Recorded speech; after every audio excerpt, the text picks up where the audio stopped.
He's like, what, that's not quick? I told you it's going to be quick.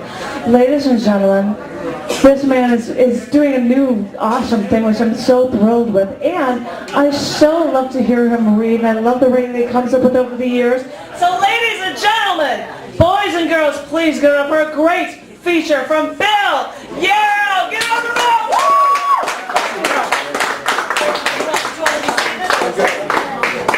All right, I'm just going to start with one quick poem, then I'm going to call up my first reader, and that's Janine. Okay, so this is called Auto Imperative. I drove to you in April, and you loved me all through Illinois. I drove to you in April, and even when the fender was destroyed, you loved me all through Illinois. I drove to you in April, and even when we lost the radio and drove in each other's voice, you loved me all through Illinois. We drove in each other's voice, and you loved me all through Illinois. In the car, I drove to you in April, without a radio, without a fender, with you beside me, all through Illinois. Okay, Janine, come on up.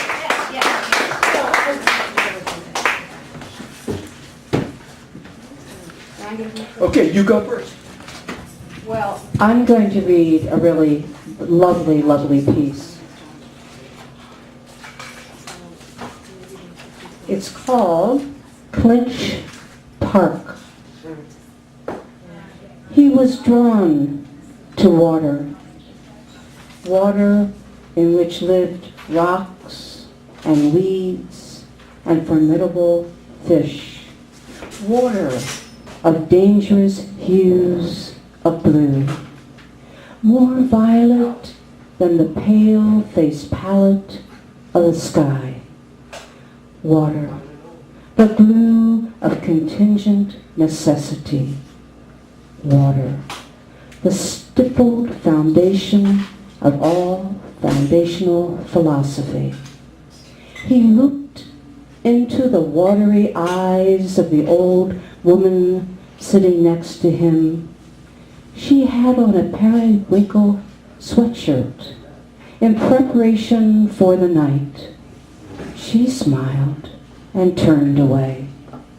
The sun was disappearing over Traverse City. There was nothing on the lake but a faint sailboat and a shadowy gull.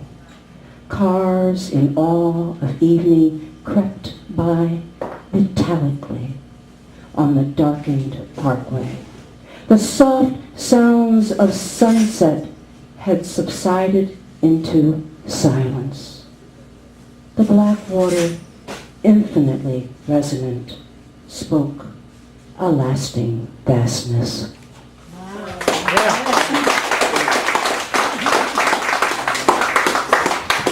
This is Something Slides Over the Water, a Sestina variation by Janine Raisler. Something slides over the water, like the sigh of the depressed man. Don't you wish you had the energy to kill yourself? But this is LA. Find your sunglasses, turn over, feel the sun on your back, hear the smog slowly lifting. Hear the smog slowly lifting. Listen, something slides over the water, turn over, feel the sun on your back. Everything is like the sigh of the depressed man. You are in LA. Find your sunglasses. You don't have the energy to kill yourself. You don't have the energy to kill yourself. You can hear the smog slowly lifting in LA. Find your sunglasses. Something slides over the water like the sigh of the depressed man. Turn over. Feel the sun on your back. Turn over. Feel the sun on your back. You don't have the energy to kill yourself. A breeze sighs like the depressed man. You can hear the smog lifting. Hear something slide over the water. This is LA. Where are your sunglasses? This is LA. Find your sunglasses. Turn over. Feel the sun on your back. Feel something slide over the water. If only you had the energy to kill yourself while the smog slowly lifts. Everything is like the sigh of the depressed man. Everything is like the sigh of the depressed man. This is LA. You'll need your sunglasses. The smog is slowly lifting. Turn over. Feel the sun on your back. You don't have the energy to kill yourself as something slides over the waves. You wish you could kill yourself. You can't. The smog is lifted, and something slides over the water. Turn over. Feel the sun on your back. Sigh. Get another pair of sunglasses. You'll need them. This is LA, man.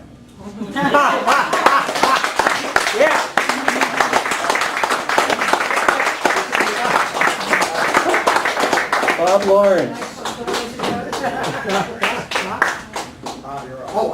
Bob Lawrence.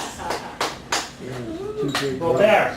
I was busy talking, sorry. Machi's on deck. Okay, Bob. All right. There we go. This one I just read. Why go outside? Why go outside?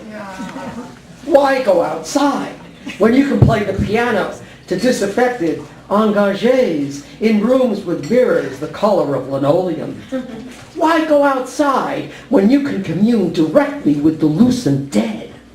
Why go outside when oysters can be had inside in cans and Walter Scott can be had in leather? Why go outside when striped marmosets will dance Morse code on your bedroom dresser at dawn?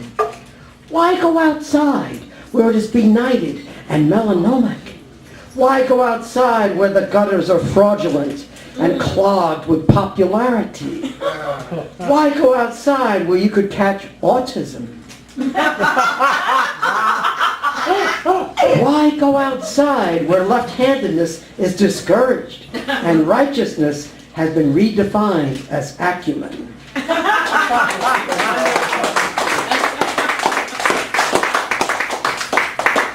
This is Legalized Marijuana Day at the Daily Center by Bob Lawrence. A young man walks around with a hat shaped like a flower pot. An old bearded dude carries around the leaf-bearing marijuana flag.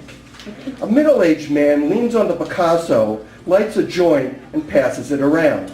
A woman of indeterminate age with thin, hard legs shoots photographs. A soapbox speaker rallies the faithful with cries for legislative action. The speaker leads a mini parade of sign bearers down the sidewalk. A band plays a wild jazz rock fusion while onlookers shake and dance. Another speaker accuses the drug companies of pulling the government's puppets' strings. The band on break, a tall young blonde, dances in her stocking feet, her left big toe protruding through a hole. Speaking of her life transformed by Allah, she collapses in tears. On a cement bench by the fountain, two elderly women huddle and talk. On another bench, a transient leans against a bulging backpack. Between the skyscrapers, fleecy cirrus clouds spread against the pale blue sky. Distorted images of neighboring buildings shimmer in the glass-fronted skyscraper. I recall standing in silent protest of war on a street in Iowa City in the 60s.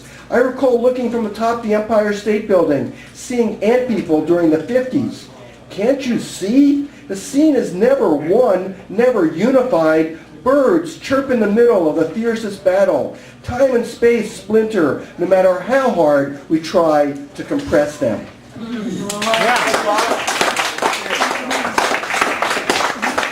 Machi.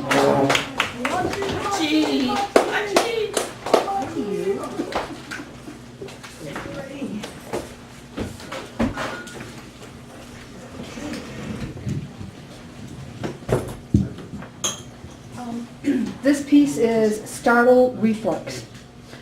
I'm decades in, and it hasn't gone away. In all other aspects, I am normal. Life is hard, but I'm not complaining.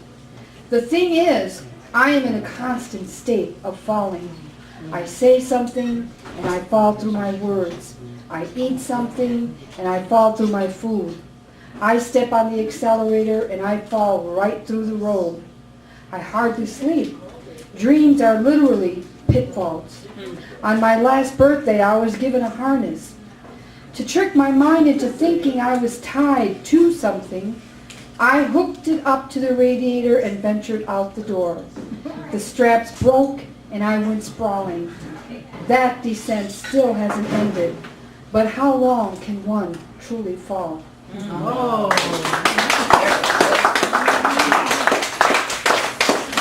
This is Edge of Nowhere by Machi Achavez. Take me to the edge of nowhere, empty of self and moments best lost in time, over valleys lush with yesteryear's golden green, beyond a world-filled land of yes and no, the holy tierra where madness failed to capture dreams, and blessed those who have not lost their scream. Take me to the edge of nowhere where teardrops wet with reason humbly bow to a better here and now. Let me wander through your effervescence of stars, bathed naked in your Milky Way, where I will do what in secret I did vow. Take me to the edge of nowhere where sacred grains of sand hold timeless secrets and ocean depths keep company with master whales. Gatekeepers of knowledge who swum before man's time beneath sister moon and brother sun. Take me to the edge of nowhere.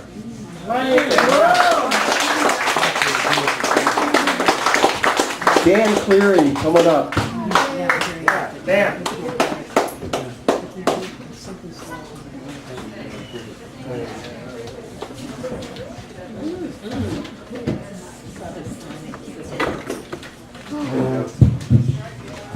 Sorry. Yeah, this one is called Not That Kind of Pain. What kind of pain is it? Stabbing? Shooting? Clubbing? Tell me, is it a radiating pain? Does it burn? Point to it. Is it a pain more than an ache? Does it feel muscular? Is it constant or occasional? How severe is it? Is it infrequent or recurring? When did it start? What do you think you did? Lift something? Move funny?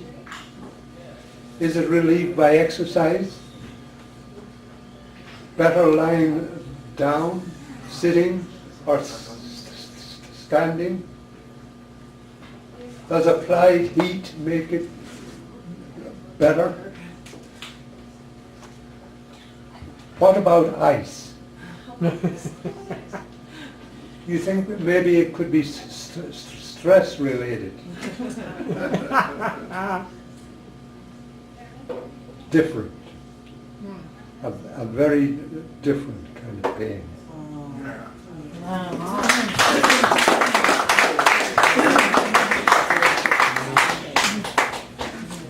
This is Poets Repast for Joe Worthy by Dan Cleary. Though you may have a bottle of champagne, you have no glass to drink it with.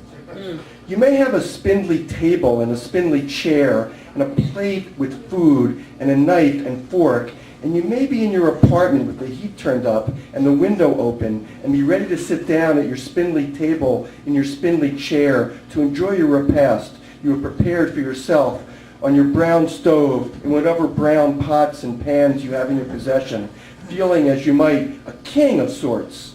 Though it's Thanksgiving and people are dining in style all around the country, and you have a bottle of champagne, but no glass to drink it with.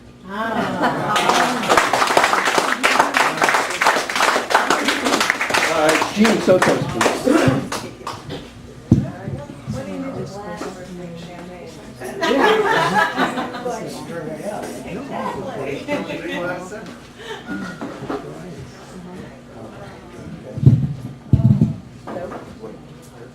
No, it should be fine. She waited for him. Station after station, she waited for him, and he waited for her. That was part of the problem, misalignment. But neither understood the geography required for connection. How locus expands, how the Atlantic Ocean becomes Texas. When he held her, he thought of Racine. And when she held him, she thought of Cheyenne. Of course, there was nothing in between, except for love. But what is love? Perfume worn by saints. So they stalked cathedrals for the odor, breathed in sandalwood, candles, holiness, mold. And when their noses were full, they took that to mean they had found it. We all want to believe we've found love, but what smells like love may not be love at all. That's the cross. It may just be worship.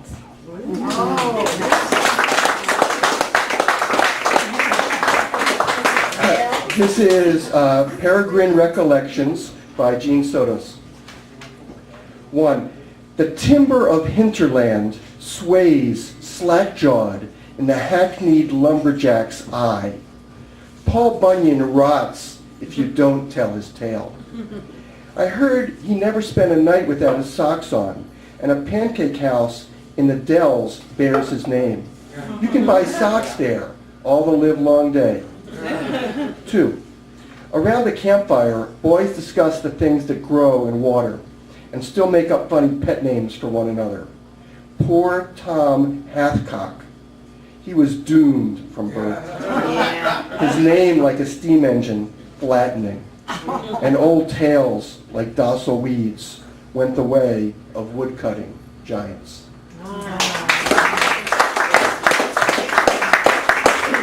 Robin Fine.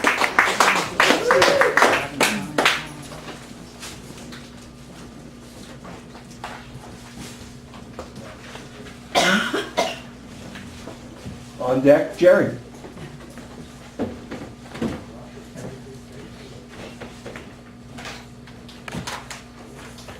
Hi, everybody again. Whoa. Thank you. This is called processes. How to boil water. Get a pot. Fill it with water. Place it on the stove. Turn on the flame. When tiny bubbles appear and grow wild, voila, it is done. How to cook an egg. Read my poem on how to boil water. Drop an egg in it. How to eat. Press your food into the hole just below your nose. How to think. Pick one thing you've been told. Pick this one thing you've been told and pick and keep on picking at it until the scab of unknowing falls off. How to love. Sweep into one corner all your ego. Set a match to it. How to die. Watch those who live in your neighborhood. Watch them closely. Copy what they cease to do.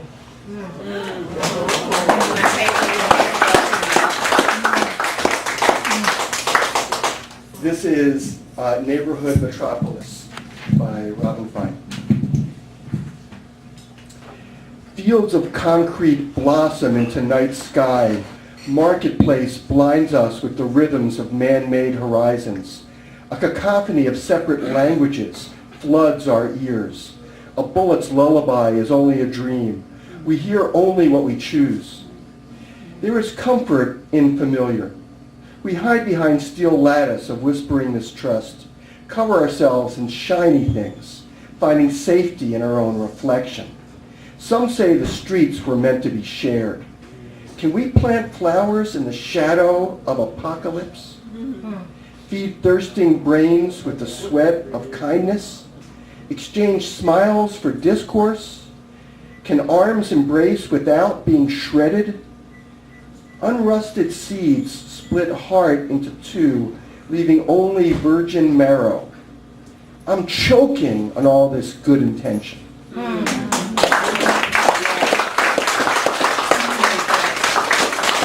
Okay, Jerry. Michael on deck. Picking the bark off experience.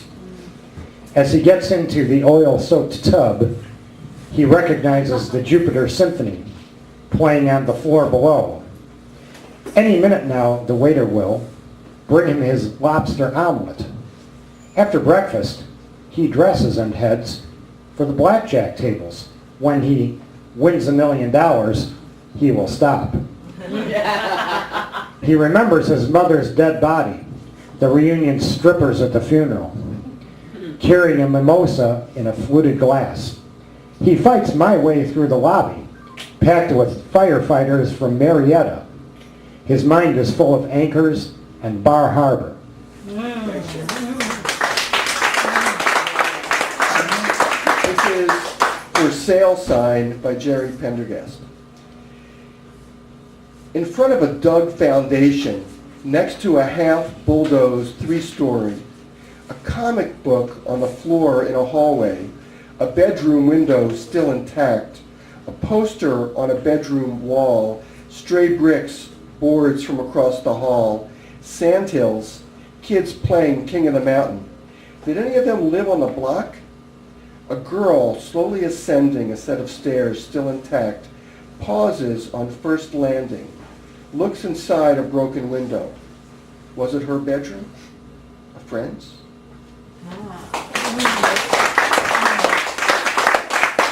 Michael Hope.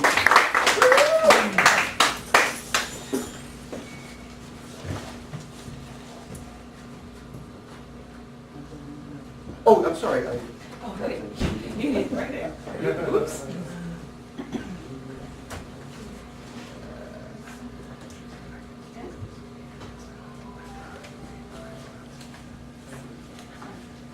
I am not a corpse. I am not a corpse. A corpse cannot cry. A man who cannot cry is a corpse. I am not a corpse, alas. If I were, I'd be in a suit. If I were, I'd be the main event, the corner, the center of attention. All the vultures would be my friends. All the grubs would love me. I'd be in touch with dirt, the slime divine, the slutty mud, the lovely muck. Or something a little more incendiary, a mite more vital, robust, fume-inducing. Back to my thesis. A corpse cannot cry. The tear ducts are bankrupt in death. There's a haughtiness that sets in that sees the raw emotion, its sour avatar.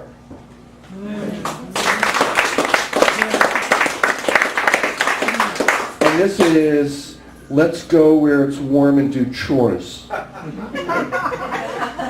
Let's go where it's warm and do chores. We'll count the horizons and brush the air clean. We'll find water to wash and everywhere feel gravity. Let's go to the bees and do chores. We'll correct the passive and leave food. We'll number letters and all the time iron. Let's turn around and do chores.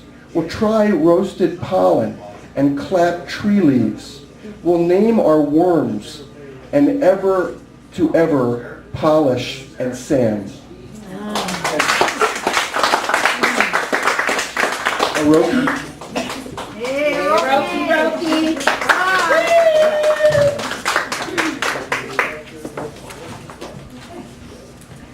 This is The Concord of This Discord by the Honorable Bill Yarrow. Love is a bottle unopened. No, love is a skein unwound. Love is a portrait unpainted. No, love is a road newly paved. Love is a rushing of blood. No, love is talking in tongues.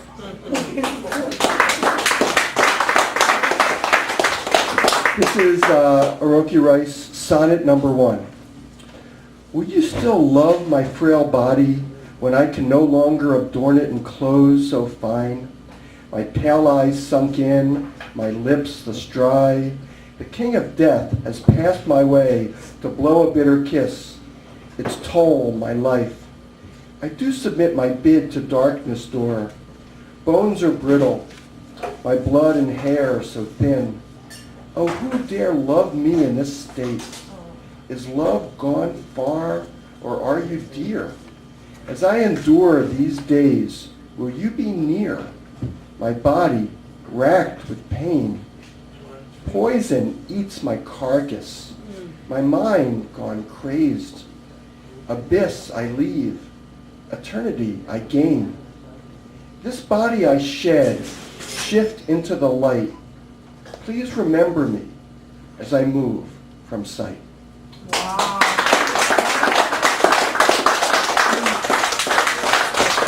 And Naomi?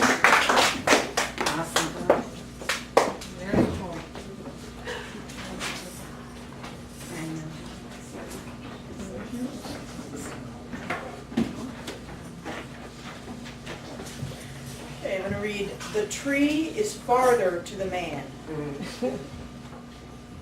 Man, what a tree you are. Look at your girth, your spread, your leaves. Look at your talented branches, your perfect bark. Even your roots are not hidden from our view. Like May dolphins in the Indian Ocean, they peep playfully from the ground, signs of stolid accomplishment. Oh, what a marvelous tree you are. Amazing tree, outstanding tree. Tree. I don't think I can stand up straight 1 second more. My roots are exhausted. My bark feels dead. My branches have advanced in so many ill-considered directions. I'm lost in the map of their ancestry. I'm constricted by rings. The weight of self crushes me. Woodpeckers, bloodworms, spider mites, and scullery bugs crave my pulp. I long to fall. Lightning. I will strike the tree and smash it. It will splinter under my sharp fist. It will topple. It shall not stand. All its branches will lie in horrifying squalor. History. I have photographed the tree in its infancy, maturity, old age, and decline. Now, I will photograph the tree in its demise, upended in swart disarray.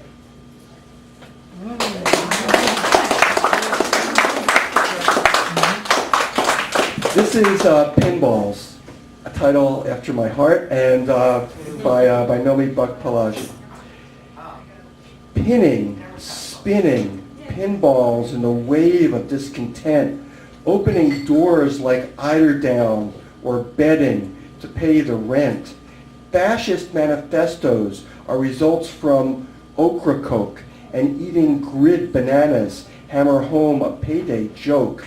The nipper has never despaired of platinum, but open bottles smell oysterly when ringed with camel hair. Go, watchdog, watch. If a time has ever come to meet the presence, there is no place for this beyond the public library, in which Ping Tao is oversued for taking bullets. Slim Paddies walk through rice fields. There are few that would open them barefoot. Piling times walk bullets like wards, inching for eagle ray lashes, drifting. Aardvarks in pastoral, Solanese in Nefertiti. Hasn't the jungle shut down? Oblong bay rests in terror in the selling ray. Thank you. Tom Roby.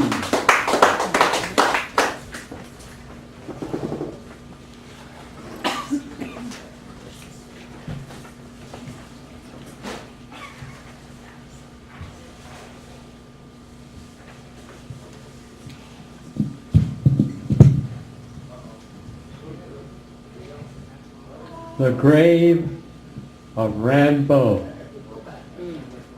I visited the grave of Rimbaud. It was pale blue, like the blood of a baby penguin. Upon its headstone were designs beautiful and mysterious, like the brainwaves of deer.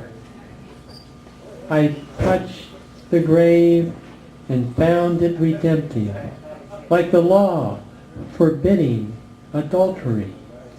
I thought I was alone, but I was in the midst of a vast crowd hissing like poisonous snakes on fire.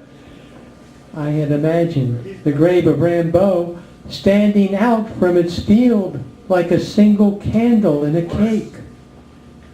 The grave itself was small, antic, quiet as a king at the end of his reign. Around the grave, the grass was burnt, gray and stiff, like the lips of lovers who no longer kiss. I sat by the grave and felt at home, like bigotry in the hearts of men of God. Then darkness settled over the grave, sentimentally like a kitten on the neck of a man.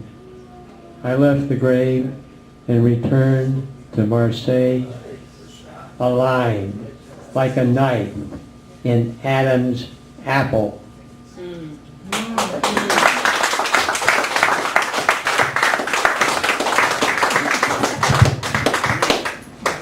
This is Posting Graveyards by Tom Roby. Somewhere, I'm sorry.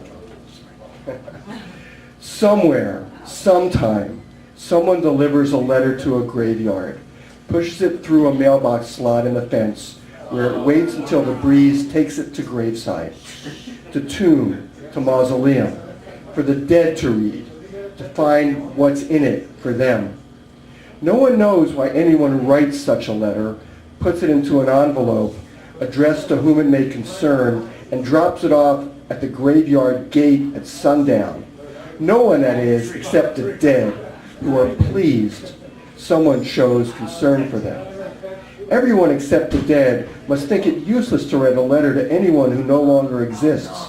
Yet some things are so important that they must be written down, even if they are never read, because if everyone were to see themselves as dead, smaller and cleaner as through the opposite end of a telescope, then we would all understand the importance of writing and hand-delivering our letters to a graveyard gate, and for patience to await the favor of a reply.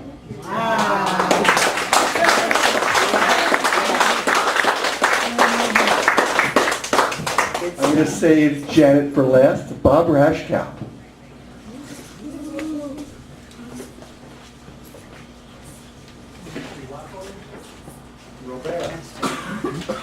Oh, you need to know what page it is. 45.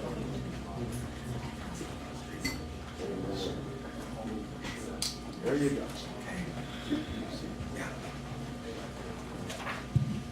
This is the Painter Tourist. They photographed his... Wait a minute.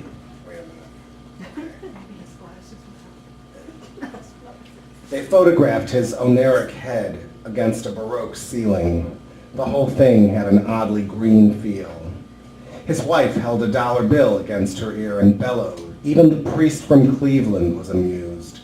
He tried to draw what he saw, but a finger blister distorted his line. Then the weather turned. Ripe rain sideswiped the garden from clouds the color of raisins. There was an odor of dried audacity. God was having his way with the rich infidels of Muskegon. He looked down at his wet sketch pad. He had drawn a map of capitalism. 7 months later, nostalgic for Sleeping Bear Dunes, he crossed the drum circles of Venice Beach, where red seagulls demanded he give up Muscatel art.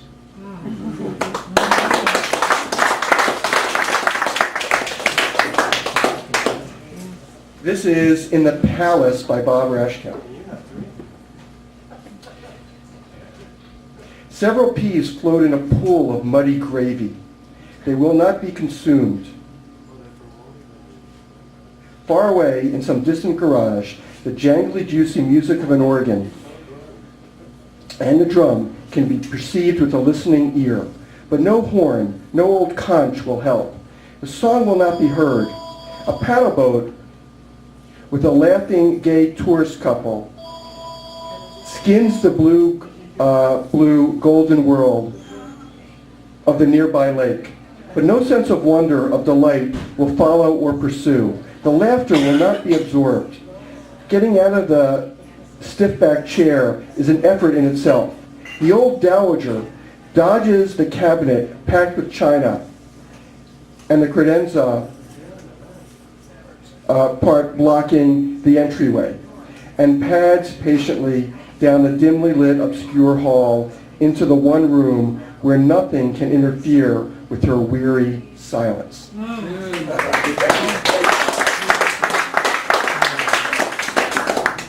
Okay, and last but not least, Janet.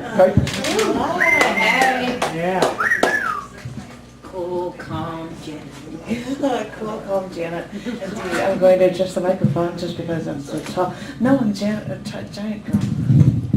You'd play center if we formed a basketball team. Sorry about that. That's me, the tone. It's all right. I was reading a bunch of his poems, and I found two that will appear in every issue starting in the March-April issue of CC&D throughout all of 2014 for CC&D that will be released. So you're going to have a lot of stuff. And I intentionally chose this one to appear in the May-June issue because that is the 21-year anniversary issue. This piece is called Disappearing Ink. The inverse of disappearing ink is invisible ink. Writing with lemon juice, for example, which can only be seen when warmed, that is to say, burned. I guess their marriage was kind of like that. Him writing with ink that disappeared over time. Her writing with ink no one could see. As the years passed, she could no longer find him, though she looked hard. As the years passed, he couldn't read her. Could he ever? Even as she became heated. They didn't run out of each other's ink. They just grew tired of reading, I think. Wow.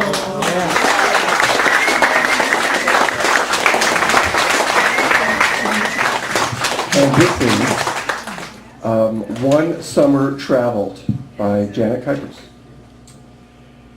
I know, it's in 3 parts. I know we had our differences, but I was looking forward to seeing you, to seeing Southern California, the stores, the glamour, the beaches, the commercialism. And you had to cart me away with your religious troops to the wilderness, leaving me at a campsite while you went off to church. And I sat there for days watching us become bloodthirsty. We were trying to hurt each other. We were like animals. You starting your life with me in tow. But at least I saw the redwood forests. And traveling later, I never imagined how beautiful the East Coast could be. Rolling hills curling one state into another. We drive up a hill in the truck, and I would lift my head, my chin, as high as I could in anticipation to try to see the other side.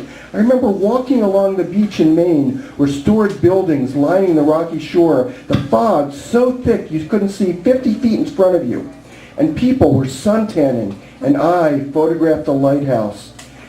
How do they work in fog like this? It's so thick like cigarette smoke coming from the inside of the truck where we would drive to antique shops in New Hampshire. Thick like a powerful force overcoming someone that holds you there, that doesn't let you go, like us. Watching this summer, this scenery travel past me, streamlined into blurred lines of color, I think of marriage. Probably not with you. I just think of marriage to someone. Marriage, streamlining life into a blur. Settling down, settling. It's funny how your surroundings can change you.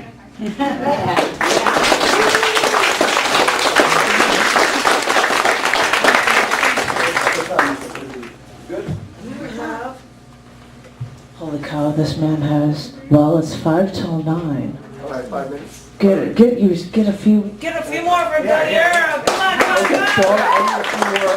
Thank you all for participating. I'm sorry I couldn't include everybody, but next time we'll do it, and we'll include even more.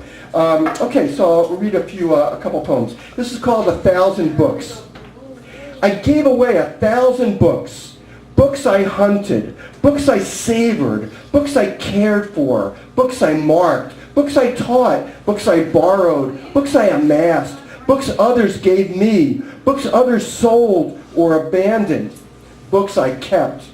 I stuffed them in collection bins, filled discard shelves, solicited readers, advertised them, offered them, boxed them, marked them, hawked them, mailed them, promised them, carried them, scattered them, delivered them. Once, I thought I was made of books.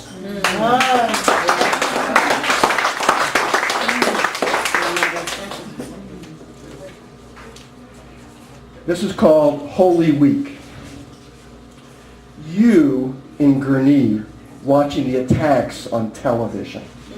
I in Seville, the plaza filled with scourges in the hands of hooded men. You in a sunroom contemplating the clematis as it climbs the garage. I opposite the bright cathedral contemplating God in all his disguises. One day, I will take you to Granada, and you will see how beautiful the Alhambra is. Thank you. And I'll finish with this one. This one is called Resurrection Happens. Resurrection happens. The doctor said it was walking pneumonia, but Sid knew better. He had, hadn't he, suffered trauma when Marguerite died of AIDS. Jesus, he was in a coma, except he could see and hear and feel, walk around and talk. Damn it, it was a kind of walking coma. One where he could remember, but not exactly remember. Communicate, but not really communicate. Exist, but not fully exist. Then one day, all the symptoms just vanished. He stopped using, got his CDL, drove to Reno, married a dealer, agreed to raise her kid. It's possible to forgive the past its trespasses. Stop seeing the future as a threat. Reimagine the present as a goal. Yes, resurrection happens. Yeah. Thank you.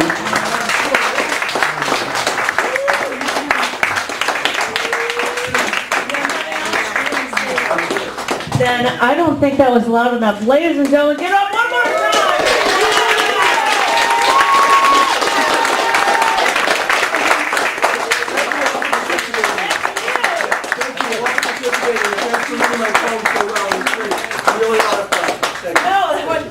And that is impetus for making me think that I'm going to do that for my next feature here, I swear.